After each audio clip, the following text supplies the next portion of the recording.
Now, in a season of so many lows, absolute credit to the team for fighting back from 3-1 down to secure what could be a very valuable point against Tottenham. At St Mary's, Steve, going to start with you this week. It wasn't perfect, but it was better to watch and a decent end to the game. That was good fun. Yeah, really enjoyed it, especially that second half. First half, I thought we were decent enough, albeit sort of gave Spurs worrying amount of space down our flank on the counter attack, which they kind of eventually took advantage of. But I think given the sort of injury disruption in the first half for both teams, I mean, Spurs were lucky in that the subs that they were able to bring on were actually better than the players that they brought off. Whereas we didn't quite have that luxury. But we adjusted quite well, I thought, and yeah, played some good stuff.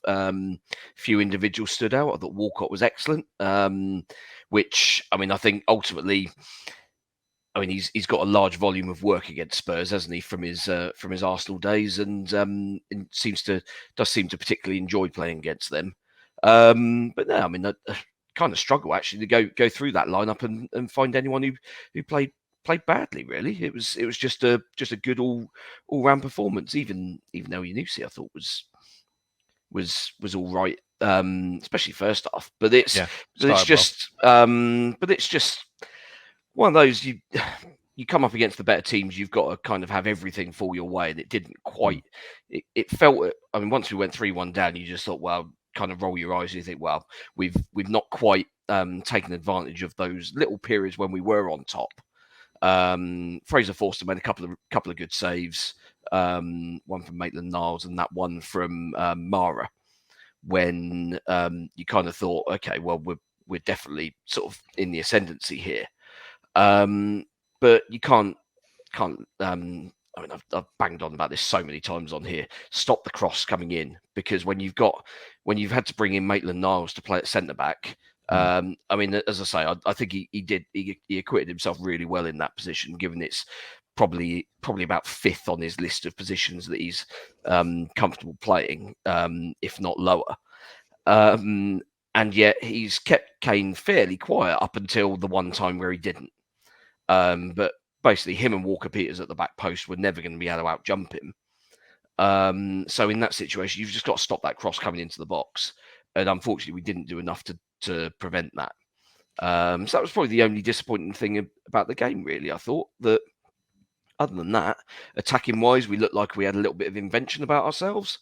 Don't know whether that was anything different that we did, or maybe that Spurs were just quite open. And I mean, to be honest, from midfield backwards, we're actually just quite bad. And I mean, I've seen a lot of reaction where people have said, well, I mean, that's we should have had 3 points out of that game. But at the end of the day, when you're 3-1 down with 15 minutes to go and you take something out of the game, you've got to be. I think you've got to be quite pleased with the way that we've fought back, and you've now got 2 weeks to prepare for what's looking like a massive game at West Ham. That's a good point, Glenn, about the international break. A solid performance to take into the break, because we don't play for a fortnight now. And I think what impressed me most was that you got the impression that the heads never dropped yesterday. No, they didn't at all. And we actually did something. We actually did something about the fact that we were behind. We're going to talk about the Brentford game in a minute, which is one of a long list of games this season where we've gone behind, done absolutely nothing. And I know Ruben Sellers is probably going to get a bit of stick about the Brentford game. You've already set that one up. But in the Spurs game, okay, the first 2 substitutions were forced upon him. The triple sub, all 3 players who came on were effective, including Sekou Mara, which really surprised me, because at least we know which one of the Chuckle brothers he is now. The one that's still alive, clearly. So yeah, he did really well when he came on, and he had a hand in the second goal, and forced that really good save out of Forster as well. So I think we actually, maybe because we were 2 down, it kind of forces your hand. You've got to go for it in the situation that we're in. But it was nice that things worked out, and all the players who came on, including Alcaraz, just excellent. and yeah, I totally agree with sort of Steve's summary of the game. The only thing is that the bottom line is we've only got 1 point out of 2 home games. Yeah. So, and I think Spurs were there for the taking. But you're 3-1 down with 15 to go. So happy days. It just seemed a shame to me. I was sat there when we were 3-1 down thinking it's a real shame that we've been decent attack-wise today and we've been good defensively recently, but we've swapped around. You can't match them up. Yeah, we've swapped around today. And the first goal was just abysmal because we'd let the Spurs right back Porro have 2 shots that he blazed over the bar. And as soon as the ball went out to him, I noticed Perro had followed someone into the central areas, and it's fine to do that if the man you're supposed to be marking has been tracked back by the left midfielder or any other midfielder. But for Porro to have that much space, that was just so amateurish. There was obviously a breakdown in communication somewhere along the way there. So that was horrible. And you know, as Steve said, I don't blame anyone for the second goal. Yes, we should have stopped the cross. Good header. Third goal, again, you know, they brought on Kulusevski and Perisic by accident. They weren't in the starting lineup. I think Kulusevski crossed the ball in for both the second and the third goal. Perisic scored one. So, you know, Conte's meltdown after the game, it would have been even worse if he hadn't brought on those 2. And you know, you obviously don't like. I kind of hold myself to certain standards, and with regards to wishing injuries on players, you never do that. But when Richarlison gets injured in the first minute, it's really funny. I'm sorry, I just couldn't help myself with him stuffing his head in his shirt and making a big performance out of leaving the pitch. There were tears, weren't there? Tears as he left. Well, I assume so. Get off, mate. No one likes you. Go away. You haven't scored a goal all season. And it was one less player to score against us. So no, I was. It was enjoyable, and it was nice for us down the Chapel end as well, because I think that's all 3 goals in the second half. I don't think we've seen. It feels like we haven't seen a goal down that end since about October. so that was quite nice. So yeah, it was an enjoyable game, but you know, in isolation, you're delighted with getting a point, having been 15 minutes from 3-1 down. But yeah, overall 1 point out of 2 home games doesn't feel like enough to me. Yeah, well, we'll get onto that a bit later. Alfie, I guess, as Glenn said, you kind of settled for a point before the game, but what were your thoughts when that final whistle went? How did you think it all worked out? Yeah, a little bit relieved, to be fair. I suppose sort of something that Glenn said is really typical Saints, that the first time they score 3 league goals in a game this season, they also go on and concede 3 as well. So you don't get the reward for that, really. But yeah, like Glenn mentioned, the first goal, I think Roman actually pointed to Pedro Porro, and I must have been signalling to Moyo Yunus or something to come in and track him. And then, you know, obviously that hasn't happened, and he's completely switched off at that point. So I agree with Glenn that that's an awful bit of defending from Roman, who a player obviously I like a lot. But yeah, I thought it was exciting. Like we said, we hadn't seen goals this season, and I tweeted before the game actually about the front 4, which I'm going to keep on tweeting things as well, because I jinx it every time now, and whatever I say is wrong. So I'll keep on saying negative things about them. They'll perform, but I can't believe they spent £50 million on forwards, and yet the best 4 options they've got are the ones that were here last year and weren't good enough then. You know, how has that happened? But to their credit, I mean, you know, Steve mentioned Theo Walcott made a lot of things happen, found a lot of space. You know, Stuart Armstrong and Unity did their work, and Che Adams scored for the first time since November as well. So they actually found those little pockets of space, and it becomes abundantly clear to me now that, I think Steve mentioned it maybe before we went on air, but Southampton is so much better attacking the teams that are meant to be on the ball and meant to have the impetus. You know, when a team like Brentford says to them, right, well, come on and break us down, we're not going to give you the space, they just can't. They have no way of getting in. They don't like scoring all night.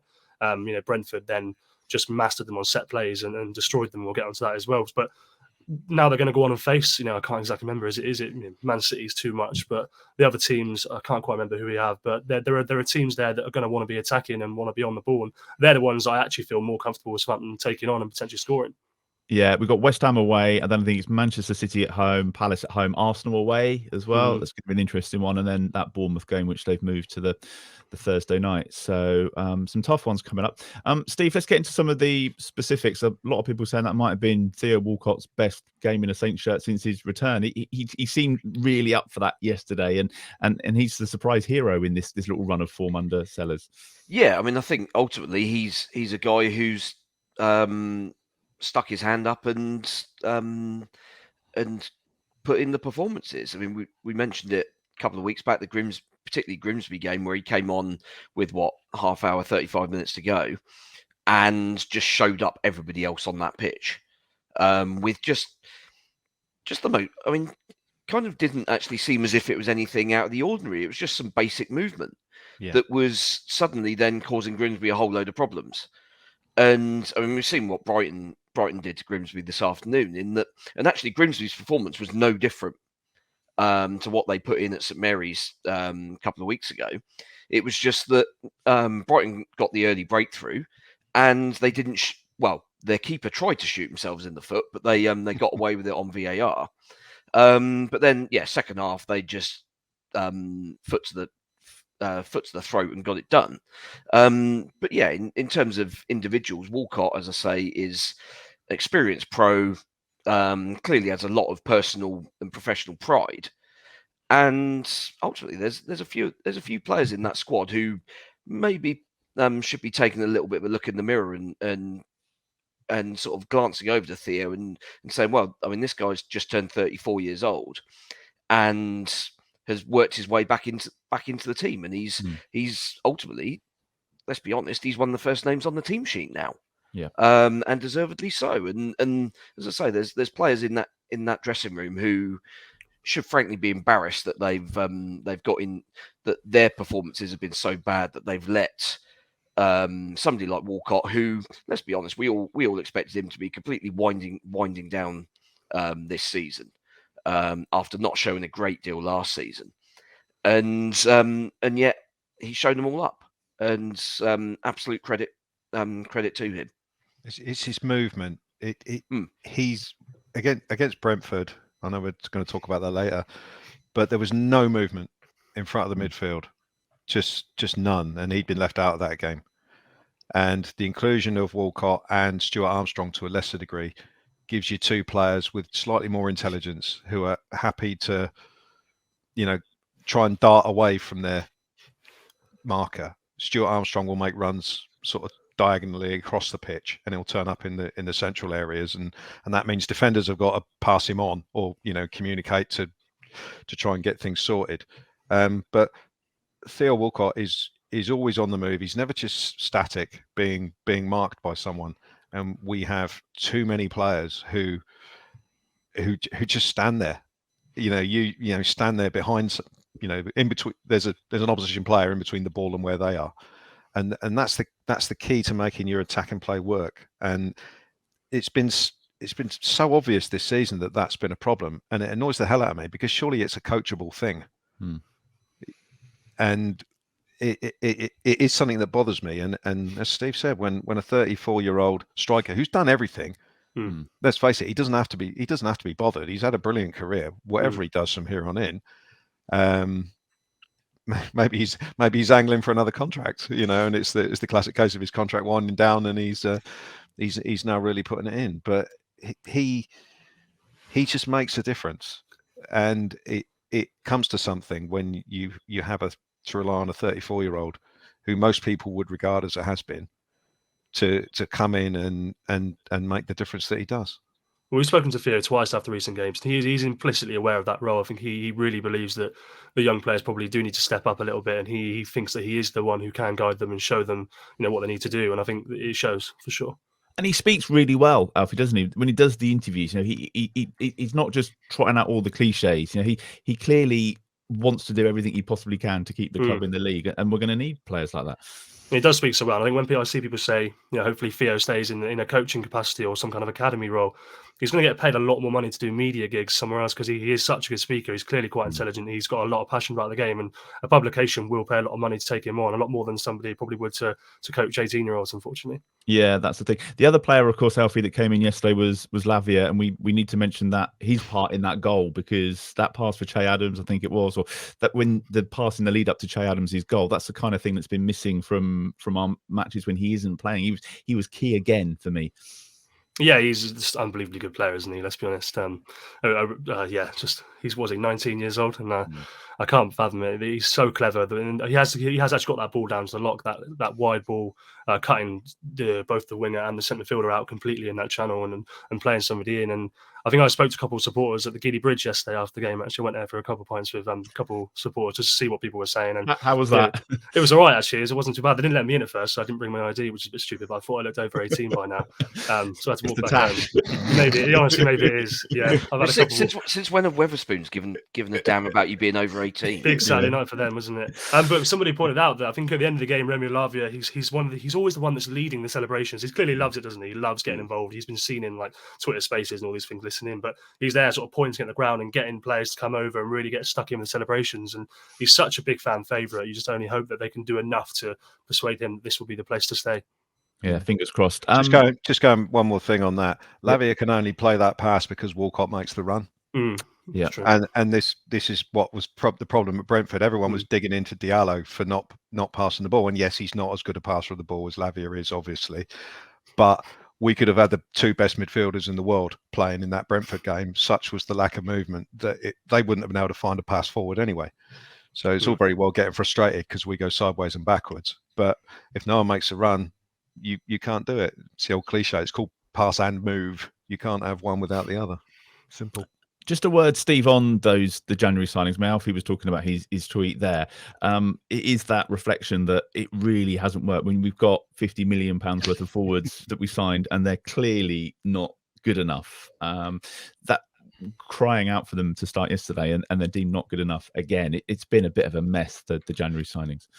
I disagree on Sulemana. I thought his impact was really important yesterday. And it was odd, wasn't it, that we've seen him try to make those runs and those tricks against fullbacks, and none of it's come off to date. And yet he comes on for 25 minutes or so yesterday, and every single time he's got the beating of whoever it is he's coming up against, whether he's got 2 or 3 players on him, he finds a little way through. So that is kind of the demonstration of exactly what we've seen in him and why we've paid out the money we have. And maybe it's at the end of the day, he's still young, and we do have to kind of accept that, yes, we spend big money on our terms to bring these players in, and there is an automatic expectation that these guys hit the ground running, but they are still human beings, and it's not a given that a player will adapt immediately to their new surroundings, especially given the guys that came in January, coming into the absolute mess that the club was under Nathan Jones. It was just complete carnage, and it would be understandable for any player coming into that environment to kind of look around and go, "What the hell have I walked into here?" But I mean, also on Ratchu probably hasn't been given as much opportunity as he might have done, given A, his price tag, and B, his goal record this season, albeit in Belgium. At the end of the day, he's still got more goals than any of our other players. So it would have been interesting to see what he'd be like. But I thought Mara came on and was excellent, and that was exactly the sort of thing that we saw when he did the same against Leeds back in August. Yeah. Come off the bench at 2-0 down, and you kind of think, well, sod it, I haven't got anything to lose, and put in the exact sort of performance that we've been looking for. And the key is to now kind of extend that and get a bit more consistency from these players, whether it's off the bench or from a starting role. Because I think everyone probably would have expected Sulemana to have started yesterday. But maybe coming off the bench in the way that he did meant that he could go full throttle for those 25 minutes. Didn't need to have any sort of managing of his energy load or any of this sort of stuff that players will naturally go through during the game. Because there was a period like at 1-1 where basically both teams seemed to decide, right, we both need a rest here, so let's just knock it around the back for 5 minutes. Because that second half was apart from those 5 minutes, was just absolute chaos. And the end of the day, with new signings, you spend money, you want to have kind of instant return. But realistically, as long as they're contributing enough, and I think Sulemana has shown enough. I mean, Bree has filled in at right back when needed to. I think at the end of the day, he was only ever going to be a stopgap because we needed a player in that position. He was available for very little money. He was the right price at the right time. Yeah, exactly. Really. And I wouldn't even necessarily associate him as a Nathan Jones signing. I think Jones knew about him, but he was available for absolutely the right price for a short term. I mean, it may well be that we sell him on somewhere in the summer and upgrade again. But he's kind of come in and he's been thrown in at the deep end, but he's not been awful at all. He's done what's needed to be, really. So yeah, I mean, overall, January money, we've spent a lot, but there's never a surefire success, especially at the sort of levels of funding that we're talking about. I mean, if we were City or United or Chelsea spending those sort of money, those sort of sums, then I think you've got more reasonable expectation of an immediate return.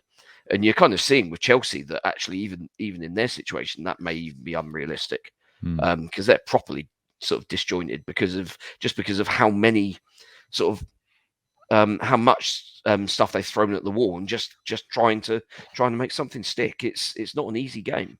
Do you think, Alfie, the international break is come at the right time? It's a good opportunity. I can't imagine the players getting much time off. They're not going to be told to go to Dubai for a week, are they? So is this a good opportunity to work on patterns and play and things with the new guys that came in? I think he's also a needed opportunity to rest the body. I think that's 6 games in 3 weeks? Is it back to back for 3 weeks in a row potentially? And they're going to have to work out something in terms of that back line. Obviously, we don't know how long Bednarik will be out, but hopefully it's just a couple of weeks. But Bella-Kotchap is certainly waiting on a specialist to tell him how long he'll be out for, and whether that's he needs surgery that he didn't have in order to make the World Cup, which I think is a totally understandable decision to make as a young player. You want to go to the World Cup of your country, but it might cost him a few months now. So we'll have to see what that is. But I think he's definitely needed a mental reset. Think about the final 10. 10's a nice round number as well. Ruben Sellers is a process-driven manager, and he'll be thinking about how to attack this 10 as a block of 10 rather than just match by match. In terms of working the patterns of play, I don't know exactly how they go forward from here, because we saw the 4-2-2 at the weekend. It looked like 4-3-3 was going to be the way. They are linking up well. Campbell Dean, like you say, is a good impact option. I don't know what the best 11 is right now. I really don't, and I think I probably should. Do you know the best 7 or 8? Because that's what Sellers was talking about, wasn't it? Having that core of 7 or 8 players. Do you think that's the important thing, and the others can fit in around that? But I'd have told you a week ago that the midfield 3 of Charlie Alcaraz, James Ward-Prowse and Romeo Lavia had to happen. But when you see yesterday's game, you can think that actually this 4-2-2, that Alcaraz doesn't really fit in that system, and he's too good to almost not play. But where are you going to utilize him in that? So I think there's definitely things for them to work out, and it's a welcome 2-week break. It really is. I'm going to have a week off as well, but I'm trying to rest myself for sure. You've been trying to have this week off for about a month, haven't you? I did actually have a week off. I'm having another one because we're all lucky. Quick word on Prowse, Glen. Soft penalty, but we'll take it. A spot kick. You haven't scored the last 2 against your old next door neighbour and your best mate. I think his best mate. His best mate was kicking the hell out of the penalty spot when no one wasn't looking. I saw that. A few people joking that he might have asked him a wall on the line just to bend it around the wall. But nervous for him, I certainly was. I just thought, oh gosh, this could go either way. Well, it took some bottle, bearing in mind he's missed his last 2. 90th minute penalty to rescue a point against, like you say, is a player who he's probably practiced against hundreds of times.